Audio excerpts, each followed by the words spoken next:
Praise the Lord. जय मसीह की। परमेश्वर का मैं धन्यवाद करता हूँ एक और बार आप लोगों के सामने YouTube के माध्यम से, इस वीडियो के माध्यम से प्रभु ने आने में सहायता किया। आज उसी सीरीज को मैं आगे बढ़ा रहा हूँ जिसका संदेश आपने पहले भी सुना। इससे पहले एक वीडियो मैंने बनाया था, उसमें हमने वचन में पढ़ा था कि इज़राइली लोगों की संतान परमेश्वर के क्रोध का सामना किए। इस कारण किए क्योंकि उनके माता पिता ने वो संदेश उनको नहीं दिया था जो परमेश्वर ने देने के लिए कहा था। हमने न्यायों की पुस्तक उसका 2 अध्याय उसका 10 पद को पढ़ा, जो उस पीढ़ी के लोग परमेश्वर को और परमेश्वर के कामों को नहीं जानते थे। इस कारण से उन्होंने परमेश्वर को त्याग दिया और परमेश्वर को त्यागने के कारण से परमेश्वर का क्रोध उन पर आया और क्रोध का रिज़ल्ट ये हुआ वो बंदवाई में चले गए और वो शत्रु ने उनको लूट लिया। और हमने ये बात को जाना था, माता पिता का ये काम था कि जो परमेश्वर ने व्यवस्था विवरण 6वां अध्याय में बताया था, उस काम को वो निरंतर करते जाए, उस काम को निरंतर करते जाए। परमेश्वर ने इस आदेश को दिया था, उन्होंने उस आदेश का, माता पिता ने उस आदेश का पालन नहीं किया। इसके वजह से उस पीढ़ी के लोग परमेश्वर को नहीं जाने और उनको परमेश्वर का क्रोध का सामना करना पड़ा। मैंने आपको बताया था आपके बच्चे भी उस डेंजर जोन में होंगे, खतरे में होंगे। आपकी पत्नी भी होगी, आपके पति भी होंगे, आपके बच्चे भी होंगे, आपके माँ बाप भी होंगे, आपके रिश्तेदार भी होंगे, आपके पड़ोसी भी होंगे, कोई भी हो सकता है। तो आपका और मेरा काम ये था कि आप और मैं परमेश्वर के बारे में और परमेश्वर के उपकार के बारे में, उद्धार के बारे में उनको बताएं। केवल बताएं नहीं, समझाएं, सिखाएं। केवल इतना नहीं है बल्कि उनके लिए हमें प्रार्थना करना है। केवल औपचारिक प्रार्थना नहीं, आंसुओं की प्रार्थना, घुटने की प्रार्थना, उपवास की प्रार्थना हमको करना है। मैंने इस संदेश को आप लोगों के बीच में दिया था। जिन लोगों ने इस संदेश को नहीं सुना, डिस्क्रिप्शन में उस संदेश का लिंक मैं आपको दे दूंगा। यदि आपने उस संदेश को नहीं सुना है तो उसे सुनिएगा। तो आज का संदेश उसी संदेश को आगे बढ़ाते हुए है। हम परमेश्वर के वचन में देखते हैं, अय्यूब की पुस्तक में, जिसको हमने पहले भी पढ़ा है, उसे हम फिर से पढ़ लेते हैं। अय्यूब की पुस्तक 5 अध्याय उसका 4 पद। उसके बच्चे सुरक्षा से दूर हैं और वे फाटक में पीसे जाते हैं। हमने इस संदेश को पहले भी सुना। बच्चे सुरक्षा से दूर है। कौन सा सुरक्षा? आप किस प्रकार का सुरक्षा अपने बच्चों को देख रहे हैं? मेरे प्रियो, हम देखते हैं माँ बाप होने के कारण से उनको इस संसार में अच्छा बनाने के लिए हम प्रयास करते हैं। सबसे पहले तो अच्छा एजुकेशन देने का प्रयास करते हैं। मैं आपको बताया संदेश के माध्यम से ये बताया कि आपके बच्चे डॉक्टर, इंजीनियर, वकील, पायलट और बाकी बहुत कुछ जॉब मिल जाए, प्राइवेट में, सरकारी में मिल जाए, क्या उससे वो सुरक्षित हो जाएंगे? क्या उससे उनको अनंत जीवन मिलेगा? 60 साल 70 साल के बाद सबका मृत्यु निश्चित है। यीशु मसीह उससे पहले भी आ सकता है। उसके बाद का क्या? यहाँ अय्यूब के विषय में, अय्यूब की पुस्तक में हम पढ़ते हैं, उसके बच्चे सुरक्षा से दूर हैं। मेरे प्रियो, अय्यूब के पुस्तक को जब हम पढ़ते हैं तो अय्यूब एक ऐसा व्यक्ति था जो परमेश्वर का भय मानता था और परमेश्वर का भय मानकर बुराई से अलग रहने वाला व्यक्ति था। उसके 7 बेटे और 3 बेटियां भी थी और वो 7 बेटे और 3 बेटियों के लिए परमेश्वर का वचन कहता है, वो जब उसके बच्चे लोग उत्सव मनाते थे तब अय्यूब की पुस्तक उसका 1:5 कहता है, जब वो भोज के दिन पूरे हो जाते तब अय्यूब उन्हें बुलवाकर पवित्र करता और बड़े भोर को उठकर उनकी गिनती के अनुसार होम बलि चढ़ाता था, क्योंकि अय्यूब सोचता था कदाचित मेरे लड़कों ने पाप करके परमेश्वर को छोड़ दिया हो। इस रीति से अय्यूब सदैव किया करता था। देखिए, अय्यूब अपने बच्चों के प्रति कितना चिंतित था। उन लोग जब भोज करते थे उसने देखा नहीं कि वो उनके बच्चे लोग कोई गलत किए हैं, लेकिन उसको लगता था कि मेरे बच्चे लोग कहीं गलती से भी गलत किए करके परमेश्वर को छोड़ दिए होंगे, इसलिए उनको बुलाता था, उन्हें पवित्र करता था और उनके लिए बलि भी चढ़ाता था। क्यों? क्योंकि वो नहीं चाहता था वो बाड़ा उसके पास से हट जाए, वो नहीं चाहता था कि वो बच्चे सुरक्षा से दूर हो जाए। वो इस प्रकार उनके लिए प्रयत्न करता था, हमारा बिजनेस बढ़े, हमारा काम बढ़े और हम धनवान हो जाए, उसके लिए नहीं, बच्चों को पवित्र करता था, बच्चों के लिए होम बलि चढ़ाता था। आप अपने बच्चे के लिए क्या कर रहे हैं? मेरा सवाल वही है, आप अपने बच्चे के लिए क्या कर रहे हैं? आप माँ बाप हो सकते हैं, आप अपने बच्चे के लिए क्या कर रहे हैं? आप एक कलीसिया के पास्टर हो सकते हैं, आप अपनी कलीसिया के लिए क्या कर रहे हैं? क्या आपकी कलीसिया में आने वाले 100 विश्वासी 10 विश्वासियों के विषय में आप ये कन्फर्म कर सकते हैं क्या वो सुरक्षा के बारे में है? क्या वो सचमुच में परमेश्वर को और परमेश्वर के उपकार को, उद्धार के विषय में जानते हैं? कैसे जानेंगे जब आपने उन्हें चंगाई के विषय में ही बताया है, आशीष के विषय में बताया है, उन्नति के विषय में बताया है, बस इतनी ही बताया, तो कहाँ से उद्धार का संदेश सुनेंगे? अनंत जीवन उन्हें कैसे मिलेगा? चंगाई मिलने से, संसार की आशीष पाने से अनंत जीवन नहीं मिलेगा। आपको बताना पड़ेगा कि वो उद्धार के संदेश को सुने और उद्धार के संदेश को ग्रहण करें। अय्यूब इतना मेहनत करता था। अब मैं आपको एक और संदेश को देना चाहता हूँ इसी संबंधित। देखिए, एस्तेर जो उन दिनों में एक रानी हुआ करती थी, हम परमेश्वर के वचन में पढ़ते हैं, उनका एक शत्रु था। यहूदी जाति और यहूदी जाति के लोगों के विरोध में काम करने वाला एक शत्रु था। राजा शैर्श के दिनों में एस्तेर की पुस्तक में हम इसको देखते हैं। एस्तेर यहूदी होने के बावजूद भी वो रानी बन गई, और ये बात उस हामान को अच्छा नहीं लगा। मोर्देके जो यहूदी था, हामान के सामने नहीं झुकता था, इसी कारण उसको अच्छा नहीं लगा, इसलिए उसने षड्यंत्र रचा और षड्यंत्र रच के पूरी यहूदी जाति को नष्ट करने का उसने योजना बनाया, और योजना बना के उसने उस काम को पूरा करने में लग गया। एस्तेर मोर्देको को जब पता चला, तब उसने एस्तेर को बताया। एस्तेर ने प्रार्थना का आह्वान किया और सब जाति के लोग अपने राष्ट्र को, अपनी जाति को बचाने के लिए उपवास और प्रार्थना करने लगे। क्यों उपवास प्रार्थना करने लगे? क्योंकि एस्तेर अगर राजा के पास जाना है तो राजा बुलाना है, बिना बुलाए नहीं जा सकते। यदि बिना बुलाए एस्तेर राजा के पास गई तो वो उसका प्राण भी चला जा सकता है। इस कारण से एस्तेर ने उपवास और प्रार्थना करवाया, और उसने भी किया।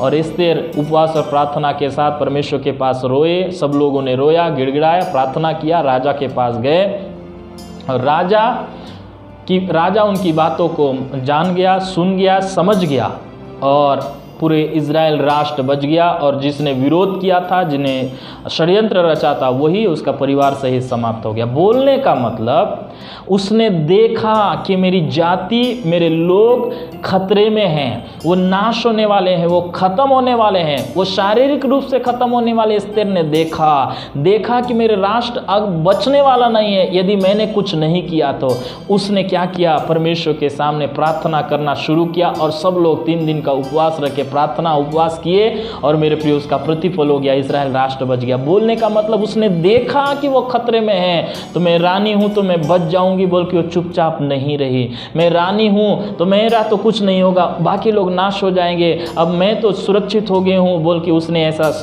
अपने आप को कंफर्ट जोन में नहीं रखा, बल्कि उस कंफर्ट जोन से बाहर आई। उसके लिए खाना पीना सब कुछ बहुत बढ़िया था, लेकिन उसने खाना पीना छोड़कर उपवास के साथ बैठकर परमेश्वर के सामने प्रार्थना करके उस युद्ध को, उस लड़ाई को उन्होंने जीता, और इज़राइल राष्ट्र बच गया।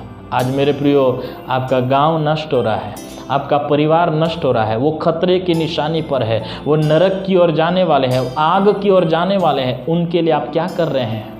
केवल बोलने से नहीं होता है, अरे तुम प्रभु में आ जाओ बोलने से नहीं होता है। आप प्रभु में आए हैं तो आपका जीवन सही होना चाहिए। आज तो ऐसे भी प्रभु के लोगों को देखते हैं जो एक दूसरे को गाली देने में, एक दूसरे को ईर्ष्या लगाने में, एक दूसरे को जलन करने में लगे हुए हैं। ग्रुप में बैठे हुए हैं, कोई ये संस्था का, कोई वो संस्था का, कोई ये कलीसिया का, कोई वो कलीसिया, कोई ये पास्टर का, वो पास्टर का, वो ये विश्वासी, वो विश्वासी बोल के ग्रुप में बटे हुए हैं। लेकिन मेरे प्रियो, प्रभु का वचन कहता है, यहाँ पे हम देखते हैं एक ग्रुप में नहीं बटे थे। अपने इज़राइल राष्ट्र को बचाने के लिए उन्होंने एक युद्ध शैतान के साथ किया, उपवास और प्रार्थना करके परमेश्वर से प्रार्थना किया और वे जीत गए। एस्तेर चुपचाप नहीं बैठी थी। एस्तेर के साथ वो मुर्दके चुपचाप नहीं बैठा था। एस्तेर के और मुर्दके के साथ वो राष्ट्र चुपचाप नहीं बैठा था। सब लोगों ने उपवास और प्रार्थना किया। आप और मैं क्या कर रहे हैं जब वो खतरे के आपके और पड़ोसी लोग, आपके रिश्तेदार लोग, आपके जान पहचान लोग, आपके साथ काम करने वाले कर्मचारी लोग, जिनके विषय में प्रभु ने बोला अपने समान अपने पड़ोसी से प्रेम करना, जिनसे आप दावा करते हैं कि सारे लोग हमारे पड़ोसी, हम सबसे प्यार करते, सारे संसार से जैसा प्रभु ने प्यार किया वैसा हम प्यार करते, तो उन लोगों के लिए आप क्या कर रहे हैं? केवल अपना कंफर्ट जोन देख लिए, मैं तो प्रभु को जान गया हूँ, मैं तो विश्वास कर लिया हूँ, मैं तो बच जाऊंगा। उनका क्या होगा जो अभी तक खतरे में है?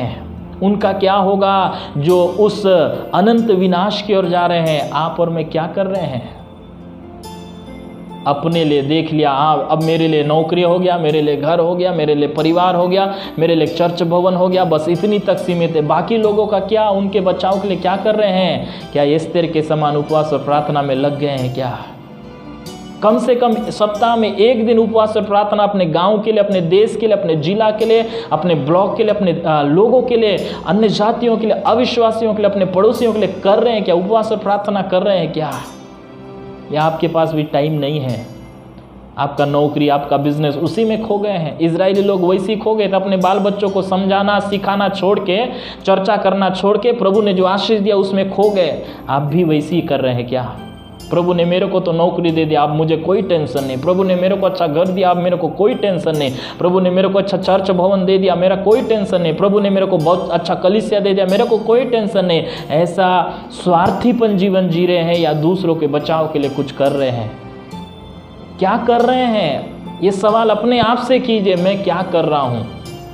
क्या मैं केवल प्रार्थना कर रहा हूँ या फिर उससे कदम आगे बढ़ा रहा हूँ? प्रार्थना करके क्या लोगों को परमेश्वर के बारे में और उस उद्धार का संदेश दे रहा हूँ कि नहीं? आप अपने आप से कीजिए।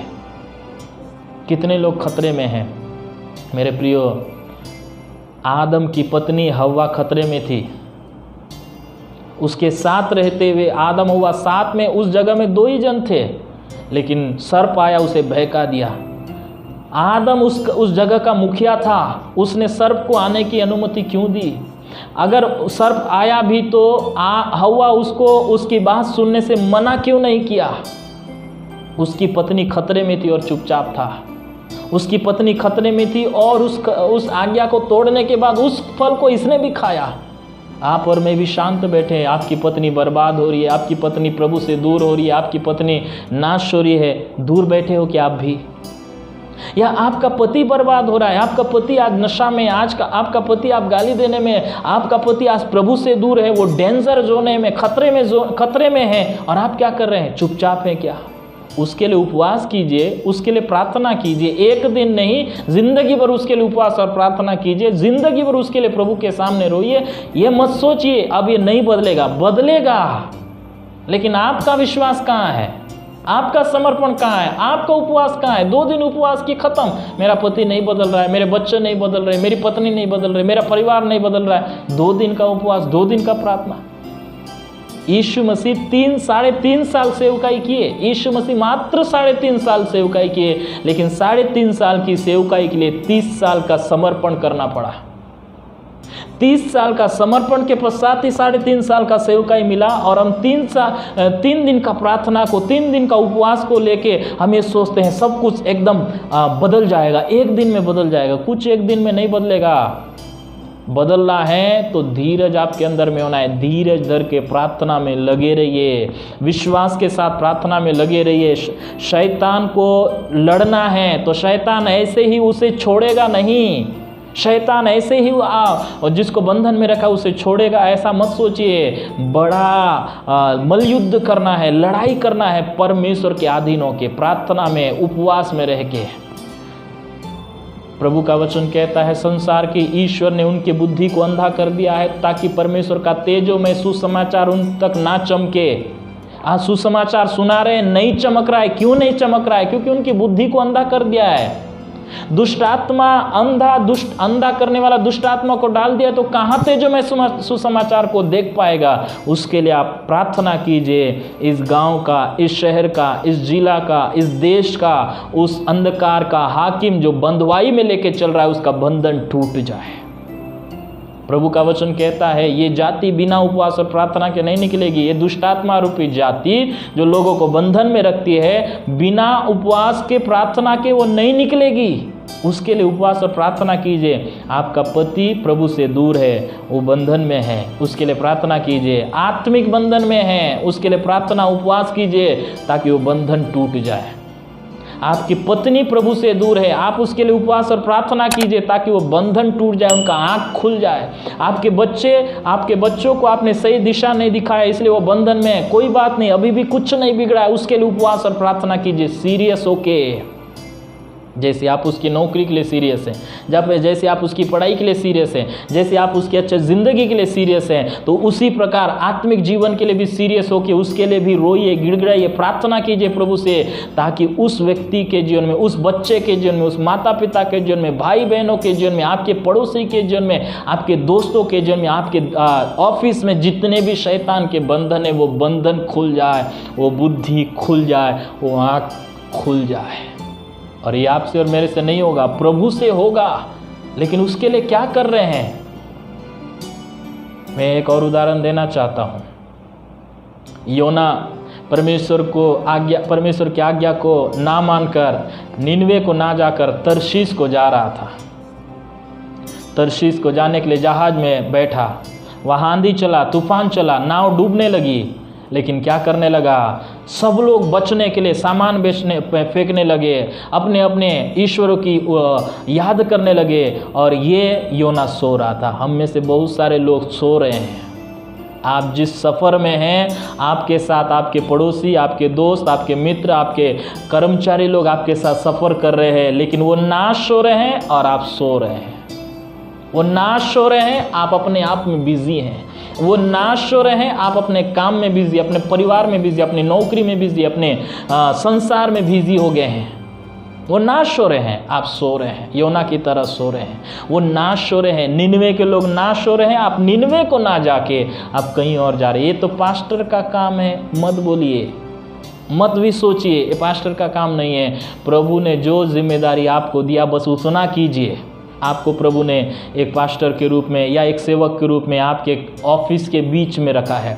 आपको प्रभु ने जलते हुए दीपकों के समान जलने के लिए आपके पड़ोस, आपके एक मोहल्ले में रखा है, आपको एक गांव में रखा है, आपको एक शहर में रखा है। आपको बस जलना है। वो जलना है तो परमेश्वर के साथ अपने रिश्ते को बनाए रखिए। इजराइलियों ने अपने बच्चों को वो नहीं समझाया, वो नहीं सिखाया, इसलिए उनके बच्चे नाश की ओर गए।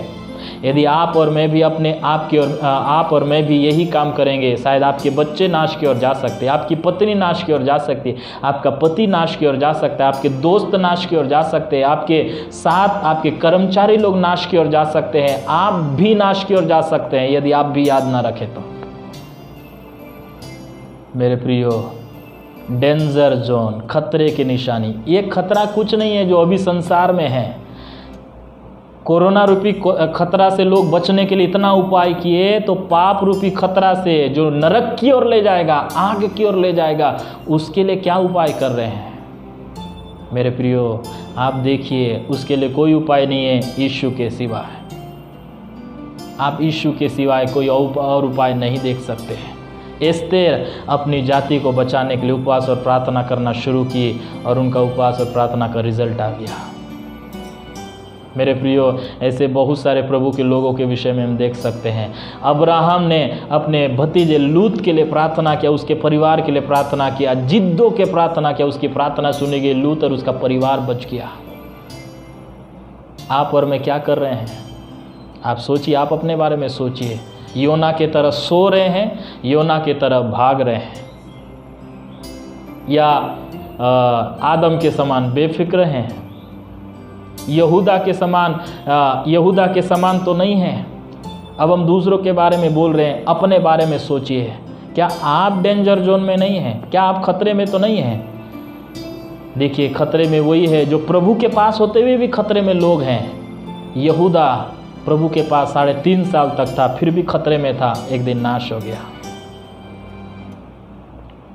हम में से बहुत सारे विश्वासी पास्टर ऐसे हैं, पास्टर विश्वासी प्रभु के वचनों को लेके प्रचार भी कर रहे हैं, विश्वासी भी अच्छा विश्वासी 3 साल 20 साल 15 साल 50 साल का विश्वासी है, लेकिन अपनी कमियों को लेके चल रहे हैं, वो भी खतरे में है। इसलिए पौलुस कहता है, अपने आप को जांचो कि विश्वास में हो कि नहीं। जांच में निकम्मे निकले तो फिर कोई मतलब नहीं। कितने साल का विश्वासी? इसलिए मेरे प्रियो, ये 2 संदेश, क्या आप खतरे में हैं? क्या आपका परिवार खतरे में है? क्या आपके दोस्त मित्र खतरे में हैं? ये खतरे वाली जो 2 संदेश है, इसको ध्यान से सुनिए, ध्यान से समझिए और थोड़ा गंभीर हो जाइए। जैसे आप संसार में नौकरी बचाने के लिए गंभीर है, जैसे आप संसार में अच्छा बिजनेस चलाने के लिए गंभीर है, संसार की ज़रूरतें पूरा करने के लिए काम में इतना गंभीर है, तो आत्मिक जीवन की गंभीरता आपके अंदर में है कि नहीं? आप कितना गंभीर है सोचिए। अगर गंभीर नहीं है तो गंभीर बनिए, और आज से अपने लिए, अपने परिवार के लिए, अपने रिश्तेदारों के लिए, अपने दोस्तों के लिए, अपने कर्मचारी भाइयों के लिए, अपने दोस्तों, अपने दुश्मनों के लिए, अपने पड़ोसियों के लिए, अपने गांव के लिए, अपने ब्लॉक के लिए, अपने जिला के लिए, अपने देश के लिए रोना शुरू कीजिए, उपवास शुरू कीजिए, प्रार्थना शुरू कीजिए, उस शैतान के साथ लड़ना शुरू कीजिए, उसके मुंह से लोगों को छुड़ा के लेके आइए, बंधन से लेके आइए, बंधन से छुड़ा के लेके आने के लिए आपको ये करना पड़ेगा। प्रभु का वचन कहता है, लोगों को आग में से झपट के निकालने समान हमको काम करना पड़ेगा। शायद उस समय आपको थोड़ा तकलीफ हो सकता है, थोड़ा सा दर्द हो सकता है, थोड़ा सा परेशानी हो सकता है। यीशु मसीह तो यही किया। हम यीशु के लोग हैं। अगर यीशु के लोग होकर भी यीशु के पीछे नहीं चलेंगे, यीशु के समान हम काम नहीं करेंगे, यीशु के समान हम जीवन नहीं जिएंगे, तो यीशु के लोग नहीं हैं, आप किसी और के लोग हैं। बस आप एक शायद अभिनय कर रहे होंगे यीशु के लोग होने का।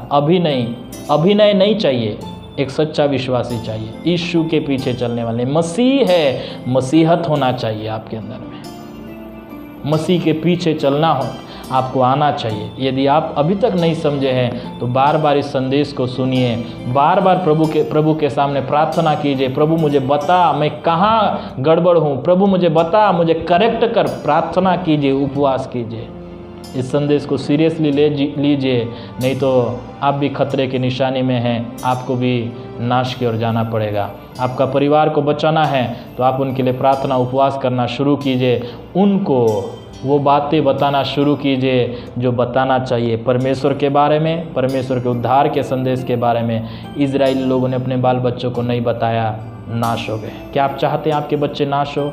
क्या आप चाहते हैं आपका परिवार, आपके दोस्त पड़ोसी नाश हो? नहीं चाहते, तो आज वो संदेश आपको देना पड़ेगा, आज उनके लिए प्रार्थना करना पड़ेगा, आज से ही शुरू करना पड़ेगा। आज आपने आपके बच्चे को, आपके परिवार के जनों को जिससे आप प्यार करते हैं, थोड़ा सा बुखार हो जाए तो उसके लिए परेशान हो जाते, क्या उस आग के बीच में उनको आप देख पाएंगे? वहाँ पे जहाँ जल रहे होंगे, तड़प रहे होंगे, चिल्ला रहे होंगे, उनको आप सुन पाएंगे? आप संसार का दुख से उनको बचाने के लिए इतना प्रयास कर रहे हैं, तो अनंत जीवन का दुख से बचाने के लिए उनके लिए क्या कर रहे हैं? केवल बच्चे के विषय में नहीं, अपने विषय में भी सोचिए, सबके विषय में सोचिए, क्योंकि सब अपने हैं, सब अपने पड़ोसी हैं, सबके लिए हमको करना पड़ेगा। यदि आप मसीह हैं तो आप केवल आपके पड़ोसी को नहीं देखेंगे, सारी दुनिया आपके पड़ोसी है, नाश होने वाले सारे लोग आपके पड़ोसी हैं। आप क्या कर रहे हैं? उस सामरी व्यक्ति के समान बनिए, उस लेवी और याजक के समान नहीं जो कतरा कर चले गए। मेरा क्या लेना देना, वो लोग नाश हो रहे, वो लोग तो नहीं सुन रहे हैं। प्रार्थना उपवास कीजिए, संदेश को दीजिए, प्रार्थना उपवास कीजिए, प्रभु काम करेगा, उनके जीवन को बदलेगा। बस बीज तो बोइए, लेवी और याजक के समान कतरा के जाने वाले मत बनिए। सीरियस हो जाइए। प्रभु इस संदेश के द्वारा आपको सचेत करे, जागृत करे, आपकी आंखें खोले, ताकि आप अपने लोगों के लिए और सारे संसार के लिए जाग जाएं, उपवास और प्रार्थना करना शुरू करें। दोष लगाना नहीं, उनके मन फिराव के लिए प्रभु उनका मन फिराव के लिए प्रभु काम करे, चमत्कार हो जाए, बंधन खुल जाए, आप उसके लिए प्रार्थना और उपवास करने लग जाए। प्रभु आपकी सहायता करें। इस वचन के द्वारा प्रभु आपकी मदद करें। यदि आपको समझ में आया, यदि आप चाहते हैं संदेश दूसरे तक पहुँचे, तो ज़रूर इस संदेश को दूसरे तक पहुँचाइए। और मैं आपको बता दूँ, मैं इस संदेश को बहुत सारे लोग ज़्यादा देखने लग जाएं, बहुत सारे ज़्यादा लोग सब्सक्राइब करें, लाइक करें, कमेंट करें, उसके लिए नहीं कर रहा। यदि आपको लगता है आप देखना है, देखने के बाद आपको लगता है लाइक करना है तो लाइक कीजिए, कमेंट करना है तो कमेंट कीजिए, सब्सक्राइब करना है तो सब्सक्राइब कीजिए। लोगों को बचाने के लिए हम काम करें। प्रभु मदद करें। सबको जय मसीह की।